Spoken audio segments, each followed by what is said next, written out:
I'm Dan Adams with the WHO Radio Wise Guys.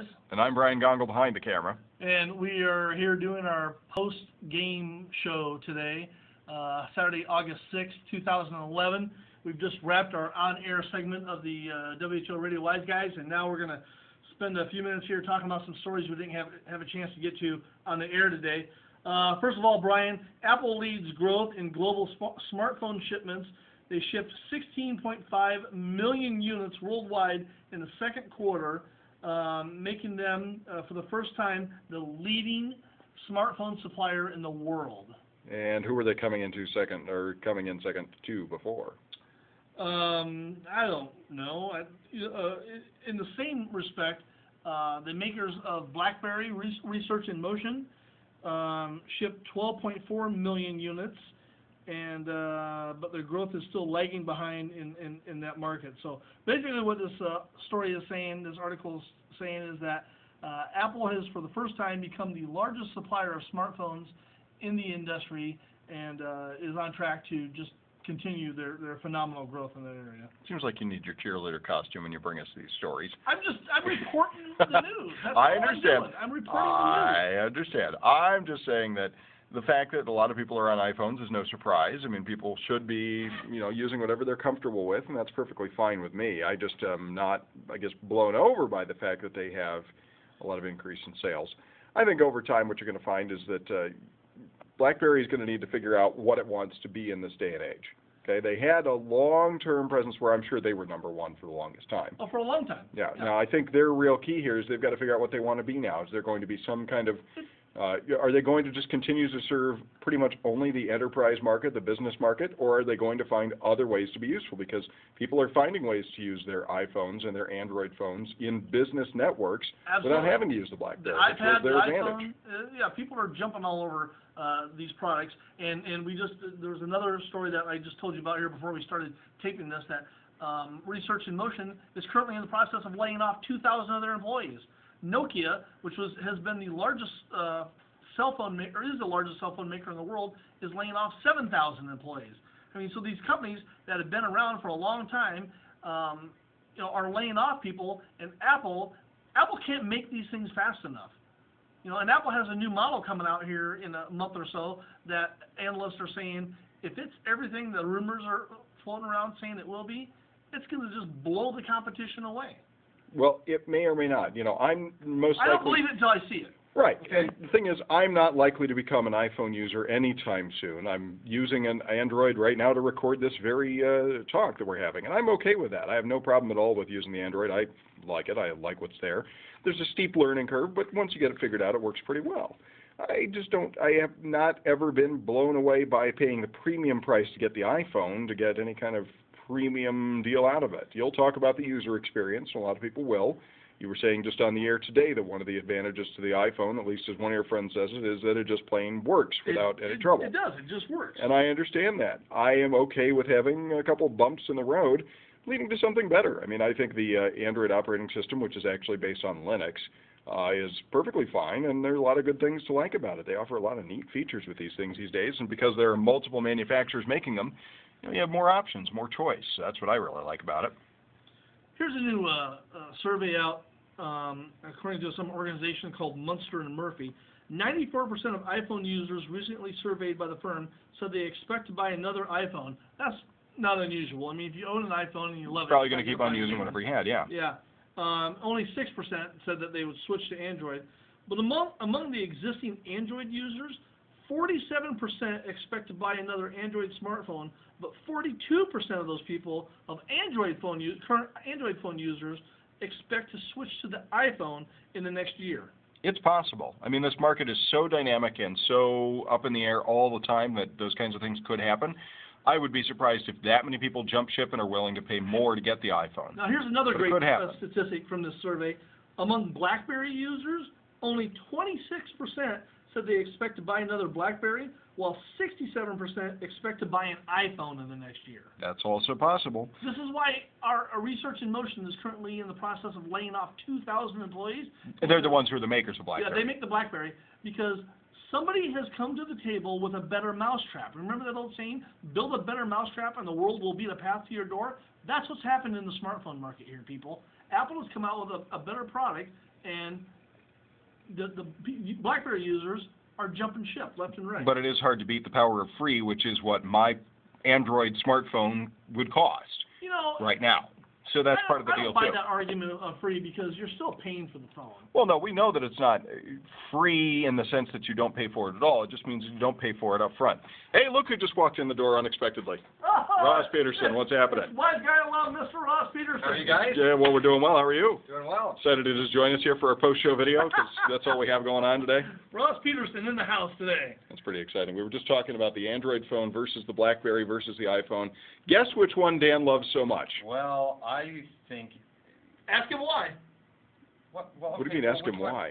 Which one do you love so much? What does Ross own? I own an iPhone, and I absolutely love the thing. Yeah. I love it. Okay, how much do you love it? Would you give up your firstborn child for it? Absolutely I didn't not. think so. Absolutely That didn't not. seem fair. Did you give up your dog for it, Ross?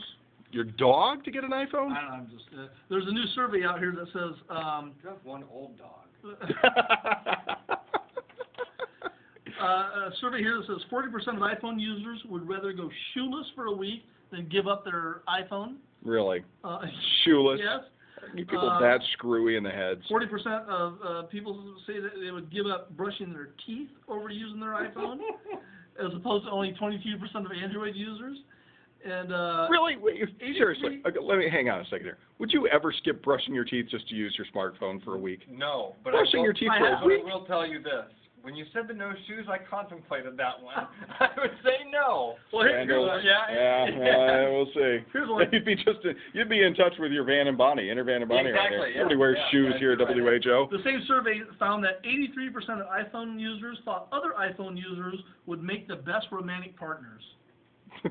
They're looking for other iPhone users. What was the percentage of that? 83% of iPhone users think that other iPhone users make the best romantic partners. That may be the most ridiculous thing I've ever heard. Along the same lines, 1/3 of the survey respondents would be willing to give up sex for a week rather than their iPhone. I'm just not even going there. I am absolutely... I'm just reporting the news. Yeah. You report, we decide. Is that what you're trying to tell us, Dan? Yeah. Speaking of that, by the way, though, according to the Associated Press, they've got a little story here saying that AT&T is going to start leashing those iPhone users. They're going to say anybody who's in their top 5% of smartphone use, of their data use, according to this wee little story here, is going to get throttled back and get slower service than everybody else to try to punish them. That's called throttling, and I think that's a crock. Well, you know what, we warned people this is going to happen because the more people use the smartphones, the more data was going to challenge the networks that weren't built to carry all the data. Well, and Verizon's doing something similar now where they've changed their data plan. It's no longer going to be unlimited data for $30 a month. It's going to be a cap of 2 gigabytes of data for $30 a month, and then if you need more than that, you're going to pay for it. Now, even though I'm a pretty heavy user, Did you know that, Ross Peterson? I did not know that, but I don't come close to that. So I don't come close. And you know what? I don't either. But as people start watching more video, and especially high-def video over their smartphones, like this show. These videos are up and recorded. That 2 gig is going to seem like nothing before long. Yeah. Well, the real killer here to all of this is, as the phones themselves get faster, they're going to be able to handle more data. They're going to have more power and more capacity. There are going to be more things that they're going to demand to use on the network, pulling data off of it, and that's pushing it back up. And you made a good point too, Brian Gongol. The cell phone companies, Verizon and Sprint and U.S. Cellular and all these, they're not set up yet in this country to handle the massive amounts of data that are going across. Oh, not even close. They didn't see this coming. How they didn't see it coming, I have no reason. But for some reason in Europe they're okay. And there's no excuse either, because in Europe it's more densely populated, so they've always had more towers, and they've been using the GSM rather than the CDMAs and all that kind of thing. So there are a lot of technological reasons why it's been that way in Europe for a long time, but it's mainly because there are too many people there. Okay, moving on.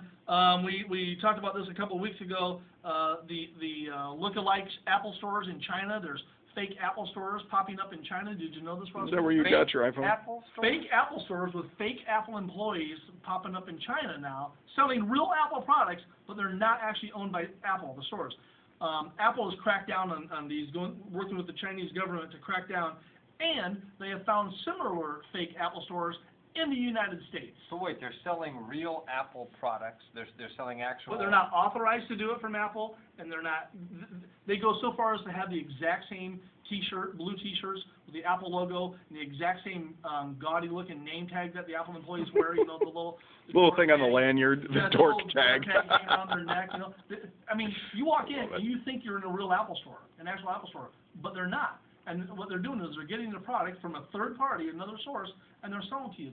They're basically pretending to be a real Apple store. And Apple now has found several of these fake stores in the United States, one in particular in Flushing, New York, and Apple is going after these places to shut them down now. So. Well, they should. I mean, well, sure, absolutely, yeah. There's really no reason they shouldn't do that. Now, on the opposite side of things, Google Plus probably wants everybody to start doing what they're doing. A story published in USA Today the other day saying that adding Google Plus to their services added $45 billion to the company's stock market value. I don't buy that for a minute. Well, I think it's $45 billion? Clinically nuts is what it is. But also clinically nuts is the fact that according to a recent investment, somebody bought right now Twitter is a privately held company, and somebody bought into a portion of it. That makes no money. Well, that's the problem here. Somebody bought into it, and according to the portion of the company that they bought and the price that they paid for that, Twitter is, to them, worth a total of $8 billion. Yeah. That look on your face just said it all. It makes no money. It generates no revenue. But it's worth $8 billion. Let me give you just a rough comparison. That would be more than the entirety, actually, of not just WHO Radio, but every station owned by our entire company and family of companies, hundreds of radio stations across the country, worth less than Twitter? Really? Really? Really? Yeah. No, there's just not buying it. Not buying it. Ross, do you own an iPad? No. Do you want to own an iPad? Yes. Oh, okay. You have one? This is the problem. Yeah, Dan giving them away for free. Would you like me to make you a good deal on an iPad, Ross? He's operating a fake Apple store out of the back of his Jeep. Is what the problem a friend is. in Flushing. He's got to liquidate quickly. No, it's right here in the basement of WHO. Now liquidate your inventory right away. Apple is on track to sell, get this, 40 million iPads in 2011. 40 million of these things. And it's rumored they're coming out with a new one here in the first of the year. Oh, so thank goodness. That is currently 61% of the tablet market. And I just think this is one area where the reason that I think that the Android phones have done really well, where by comparison with the iPhone, is that the Android phones cost less. Okay, so there have been a lot of people willing to try them out. The problem is the Android-based tablets haven't dropped to the price point that they need to make it worthwhile. They need to drop to $150. That's what they got to be. You know, when I first started hearing about Android-based tablets, Brian, I thought, oh, this is going to be real competition for Apple because you're going to see tablets for $200 running this Android operating system, and you don't. You go walking through any office supply store, and they're the same price. They're $400, $500, $600. You can find one that's at the $150 price point, but it is totally stripped down. Yeah, it's a piece of junk. I'm surprised to hear that it's only 60%, because I don't know anybody. Well, keep in mind, I don't know anybody that owns a tablet that's not an iPad. I haven't seen one. I've never played with a tablet that wasn't an iPad. Well, there's several guys here at the radio stations that have keep in mind, you know, and you would think that Apple's market share in the smartphone segment would be larger than it is, but keep in mind that the Android operating system comes out across many different carriers and many different phones. You can only get the iOS, Apple's smartphone system, on the iPhone either through Verizon or AT&T. That's it. Yeah, that really limits it. Yeah. And see, that's why I like choice, which is why I'm waiting for an Android tablet to drop to $150, which I think you're going to be waiting a while, Brian Gongol. I don't think it's going to be that long. I think you'll see a number of them at $200 to $250 by Christmas this year, and $150 by next summer. My prediction for now. Because you got to have some place for people to have really stupid online relationships. Another story from the AP this week saying a Michigan judge ruled that what happens on Facebook stays on Facebook. Man and a woman got into this little relationship here, and she gave him $8,000 worth of gifts without ever having met him online. The weekend before they were supposed to meet in person, she was going to go fly out and visit him. He broke it off and then kept the stuff. That's called take the money and run, baby. Well, it's called just don't be naive. Seriously, just don't be naive. They apparently met online playing, and I'm not kidding this, it says Mafia Wars. I don't want to date anybody that plays Mafia Wars. Well, I was going to say, idea. You shouldn't be surprised that the relationship that starts with somebody playing Mafia Wars didn't turn out well. Yeah. Okay, here's my last story of the day. This is an article I like to refer to as the end of the world as we know it.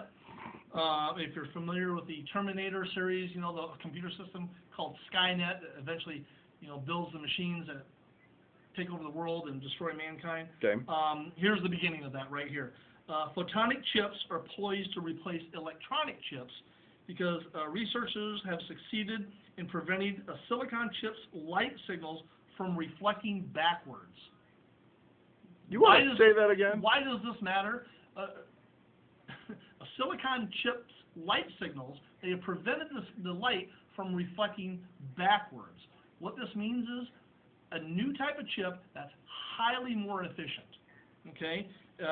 Predicted to be able to carry 10 to 40 gigabytes of data per second across this chip. That's huge when you look at modern electronic chips that we're using today. We're nowhere near that, okay? I predict this is the end of the world right here. The end of mankind.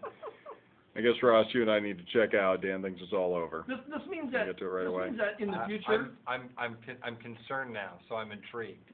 That's good. He started your worry button. Yeah, he's used the fear to get me. Yeah, I'm a fear monger, I admit it. Computer technology will be able to handle a lot more data faster and at a lower cost, which will benefit large-scale business and government users as well as gadget-loving consumers. That's me. I'm a gadget-loving consumer. Oh, heavens. So it's just another advance in technology that's going to help make things, you know, our technology bigger, better, faster, and all that stuff. But in the same, you know, realm, It's only going to help. It's going to destroy us. Yeah. It's only going to help the technology kill us quicker. Yeah. I think we should just call this Project Skynet. This is what's happening right here. Really? Skynet. Remember the Terminator? I do remember the Terminator. I can't tell you I remember Skynet, though, Brian. Skynet was the name of the computer system. I never watched Terminator, but I'm aware of the Skynet reference. I wish I weren't. And with that, I think we ought to close up shop for today. We are continuing the online chat that we have over at whoradio.com. By the time you see this, we'll probably have it over. But in the meantime, during football season, we'll have some of those chats going on during those times when we should be on the air, but instead there's football playing. And we understand that. And we'll try to do some more videos like this one during football season, too. So. You know, you promised that last year and we didn't really deliver. So I'm going to underpromise and say we won't do any at all, but if it happens, be excited. How about that? I'm not going to do anything. How about that? That's nothing. a good plan. Nothing out of it. Plan to do nothing and maybe something. We'll see what happens. Anyway, you can reach us online, of course, via all the different methods that you've been seeing scrolling across the screen here during this video. If you can't figure those ones out, you got next trouble. Saturday, of course, is the first Saturday of the Iowa State Fair. And Mr. Gongol, you will be there. I won't be able to be there next Saturday, but I'll be there the second Saturday of the Iowa State Fair. Good work. And then we'll be back for another show after that, and then we're off into football season. So, but we'll always be putting updates on our website at whoradiowiseguys.com or whoradio.com/whatever. You'll find it. It's complicated, but you can figure it out. I don't even know what it is. It's actually not all that complicated. It's whoradio.com/pages/wiseguys.html, but I would just say go to whoradio.com at the top of the page. When you can get there, there's an option for shows. Just click on shows and scroll on down to Wise Guys. It's not that hard. And you can check out our Facebook page, too, WHO Radio Wise Guys on Facebook. Yes, facebook.com/WHO Radio Wise Guys. And also, we encourage you, if you'd like to send us an email, I am Dan at radiowiseguys.com. And I am, wiseguys at whoradio.com. Or Brian at whoradio.com. Okay. Either way gets you there. And, of course, tune in Saturdays, 1 o'clock, right here on WHO Radio, or catch our stream live on our website, whoradio.com. And weekdays at 9 o'clock, tune in for Michelson in the morning, and occasionally you'll have Ross Peterson harassing him there, right? Yeah, occasionally. There to crack the whip. Man's got to do what a man's got to do. I'm Brian Gongol. I'm Dan Adams. And you are? Ross Peterson. Well, we'll talk to you later here on the WHO Radio Wise Guys.